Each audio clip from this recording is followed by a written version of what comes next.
Assalamualaikum warahmatullahi wabarakatuh. Alhamdulillah. Alhamdulillahirabbil alamin. Salatu wassalamu ala sayyidina wa maulana Muhammadin wa ala alihi wa sahbihi ajma'in. Allahumma salli ala Muhammad wa ala ali Muhammad. Assalamualaikum ya Rasulullah. Assalamualaikum ya Nabi Allah. Assalamualaikum ya Habib Allah. Assalamualaikum ayyuhan Nabi wa rahmatullahi wabarakatuh. Bapak, Ibu, hadirin dan hadirat rahimakumullah. Pekan yang lalu kita bahas alat-alat pembersih hati, alat-alat pengobat hati. Pada kesempatan itu kita bahas tentang yang pertama, mu'ahadah, yaitu bagaimana kita mengingat perjanjian kepada Allah Subhanahu wa taala atas segala takdir, ketetapan, ketentuan yang telah diberikan kepada kita. Untuk apa kita saling mendengki? Karena berebut harta, karena orang lebih banyak rezekinya daripada kita. Untuk apa saling dengki? Karena memang ketetapan Allah, rezeki kita telah dijatah. Hadirin Allah muliakan, yang kedua, alat pembersih hati, alat pengobat hati yang kedua adalah muhasabah. Hasibu, yahsabu, hisab, atau menghitung-hitung diri.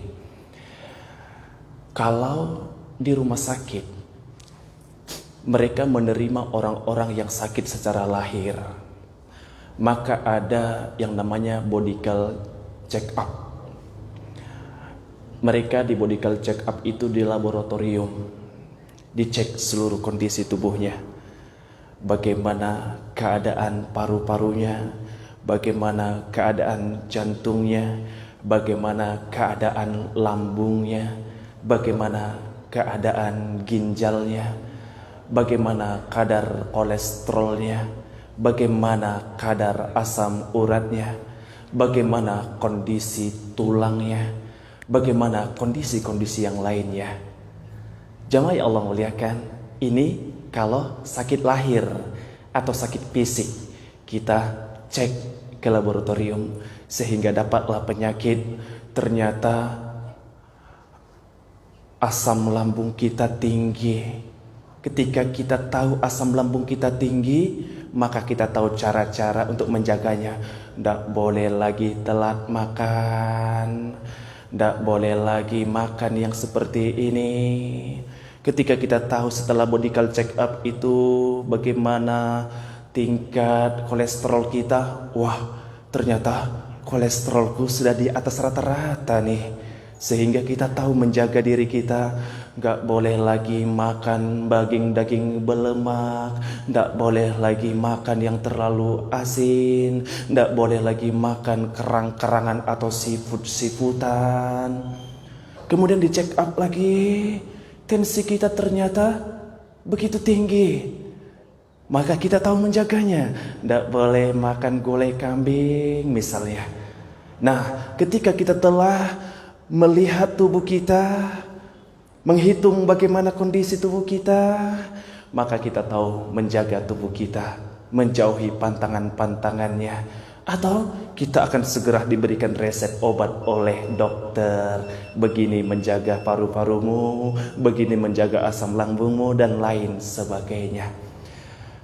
Tapi ketika kita memiliki penyakit hati, maka laboratorium hati adalah muhasabah.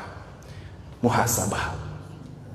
Tapi bedanya Bapak Ibu, kalau penyakit lahir, penyakit fisik atau jasmani, kita biasanya ngaku. Kalau sakit perut ngaku, aku sakit perut, aku sakit kepala, dadaku sesak, biasanya ngaku.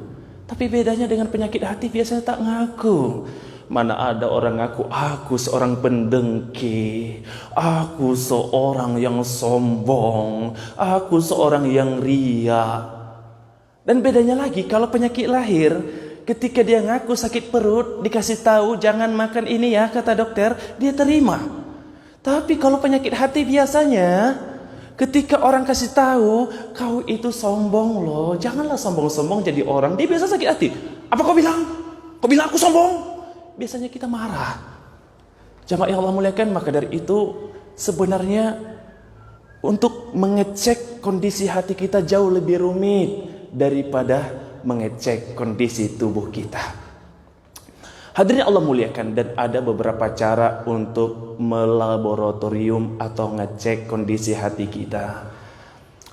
Bagaimana Allah Subhanahu wa taala berfirman, a'udzubillahi minasyaitonirrajim, ya ayyuhalladzina amanu taqullaha wal tanzur nafsum ma qaddamat lighada. Wahai orang-orang beriman, hisab dirimu, sadari apa yang telah engkau lakukan, periksa apa-apa saja yang telah engkau miliki, dosa-dosa apa yang telah engkau lakukan, supaya engkau perbaiki di hari kemudian. Maka yang pertama, jamaah yang Allah muliakan, untuk memuhasabah hati ini, mencoba melaboratorium, mengecek kondisi hati kita adalah dengan cara introspeksi diri kita, mencatat kekurangan-kekurangan diri kita. Hari ini tanggal 1 Februari 2021, mata ini sudah lihat apa saja ya? Boleh dicatat. Tadi aku melihat aurat tetangga saat jemur pakaian. Tadi mataku ketika di lampu merah melihat betis seorang anak gadis. Bisa kok. Kita tahu kok mana yang buruk, mana yang baik, mana yang dosa, mana yang pahala, mana yang mendatangkan azab, mana yang mendatangkan rahmat. Kita bisa hitung-hitung seumur hidup kita, sudah berapa kali mata ini melihat video porno, melihat gambar porno, melihat Facebook berjam-jam, tapi melihat Al-Quran 1 menit pun syukur setiap hari. Bisa kok kita muhasabah, kita hitung apa yang telah dilakukan oleh mata kita. Silakan catat. Telinga kita bisa kok dimuhasabah, dicek di laboratorium, yaitu muhasabah. Apa yang paling sering didengar telingaku? Apakah Al-Quran atau cerita yang tak ada guna? Apakah tausiah atau kombur belaka? Apakah sering mendengarkan kebaikan-kebaikan atau lebih sering mendengarkan keburukan orang lain, mendengarkan kejelekan orang lain, mendengarkan kelemahan orang lain? Bisa kok kita catat. Hari ini aku bercerita dengan Bapak Anu, yang aku ceritakan adalah tentang si Anu. Bisa muhasabah diri kita. Coba muhasabah mulut kita jemaah, introspeksi mulut kita. Sudah sejauh mana mulut ini mengucapkan kalimat-kalimat tauhid, kalimat-kalimat thayyibah? Padahal mulut ini Allah ciptakan untuk kita, untuk menyebut nama Allah, mohon ampun kepada Allah, istighfar, bertahmid, bertahlil, bertasbih, dan juga melakukan ucapan-ucapan thayyibah lainnya. Bisa kok kita hisab. Hari ini sudah berapa ekor binatang yang lepas dari mulutku ini? Sudah berapa ekor binatang yang lepas dari lidahku ini? Sudah tersebut monyet lah, B1 lah, cicak lah, tikus lah. Bisa kok kita catat. Kita sadar kok. Hari ini kita memaki, berbohong, sumpah serapah, dan lain sebagainya. Kita sadar kok itu salah. Silakan, boleh catat mulutku hari ini dari pagi sampai dengan malam sebelum aku tidur. Catat, sebelum tidur lihat, ternyata betapa buruknya diriku ini. Ternyata betapa hinanya diriku ini. Hadirin yang Allah muliakan, itulah dia introspeksi diri kita. Karena memang setiap kita akan dihisab. Wa may ya'mal mithqala dzarratin khairan yarah. Kebaikan-kebaikan kita akan dihisab, tak tertinggal meskipun sekecil biji zarah. Wa may ya'mal mithqala dzarratin syarran yarah. Begitu juga keburukan-keburukan kita dicatat dengan rapi sangat di Kitabim Mubin, Raqib wa Atid. Maka sebelum kita dihisab, bisa kok kita introspeksi diri. Itu yang pertama. Laboratorium hati adalah muhasabah. Alat muhasabah pertama adalah introspeksi diri kita. Yang kedua, yaitu bagaimana kita jadikan atau kita memilih atau kita menjadikan cermin dalam hidup kita. yaitu orang lain. Jemaah, orang lain itu cerminan kita. Istri kita, anak kita, sahabat kita, teman kantor kita, sahabat karib kita, teman sepermainan kita, pengurus-pengurus masjid yang lain, teman-teman kantor, bawahan kita, atasan kita adalah cermin kita. Mereka tahu kekurangan kita. Mereka tahu kesombongan yang tampak dari segala sikap setiap hari yang kita tunjukkan kepada mereka. Mereka tahu mereka ternyata menilai kita. Orang lain di sekitar kita menilai kita dengan sangat-sangat detail. Sehingga jadikan itu cermin diri. Boleh minta nasihat pada istri-istriku sayang. Menurutmu suami seperti apa aku ini? Dia akan menjawab, sebenarnya bang, sudah lama aku tahan bang untuk menyampaikan bang, tapi aku takut kau marah. Sehingga istri pun mengutarakan semua kekurangan. Abang itu terlalu egois. Abang tak pernah sedikit pun mendengarkan pendapatku. Pendapatmu saja yang didengar.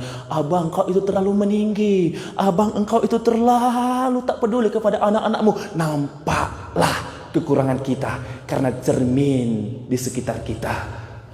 Teman kantor kita, mereka tahu persis kekurangan kita. Mereka tahu persis keburukan kita. Tidak apa-apa. Wahai anggota-anggotaku, sebenarnya aku ini seperti apa? Sosok bos seperti apa? Sosok kepala seperti apa?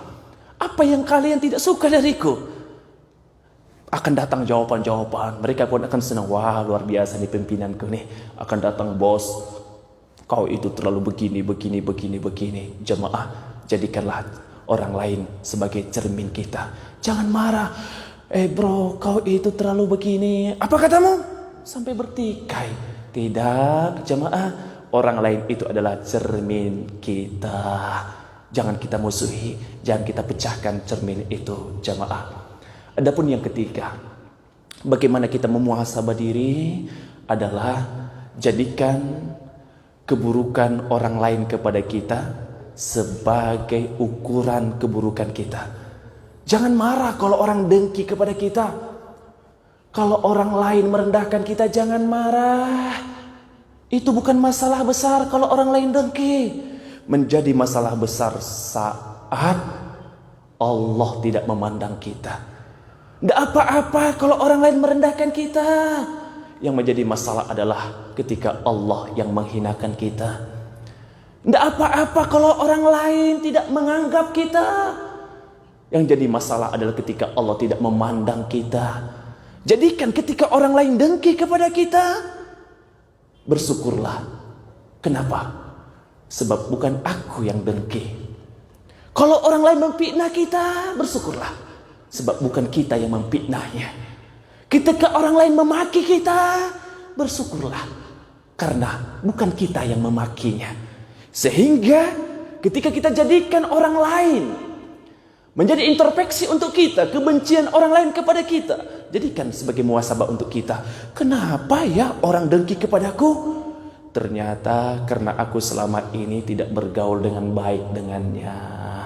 Kenapa ya orang memakiku? Ternyata aku duluan yang memancing emosinya. Jangan dibalas. Jangan jadikan penyakit hati orang lain menular ke kita.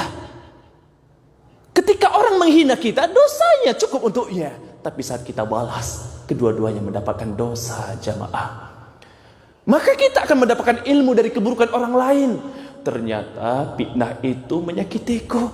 Maka kalau nanti aku memfitnah orang lain, ternyata orang lain tersakiti juga kalau aku yang memfitnah. Maka aku tidak akan memfitnah orang lain. Karena memfitnah itu ternyata menyakiti orang lain. Ternyata saat aku dimaki, aku sakit hati. Aku merasa sedih. Berarti memaki ini tak baik. Membuat orang lain down. Bahkan tidak sedikit orang lain kecewa, putus asa ketika dimaki, dicaci. Maka jadi ilmu untuk kita. Aku tidak akan memaki orang. Ternyata memaki itu merendahkan orang, membuat orang lain kecewa, membuat orang lain menangis. Menjadi ilmu untuk kita. Keburukan orang lain itu menjadi pelajaran untuk kita. Hadirin Allah muliakan, muhasabah diri kita. Betapa buruknya kita ini. Ingat, terakhir saya tutup. Kita dihormati orang, dimuliakan orang, bukan karena amal-amal kita banyak, tapi karena Allah menutup kekurangan-kekurangan kita. Billahi taufiq wal hidayah. Assalamualaikum warahmatullahi wabarakatuh.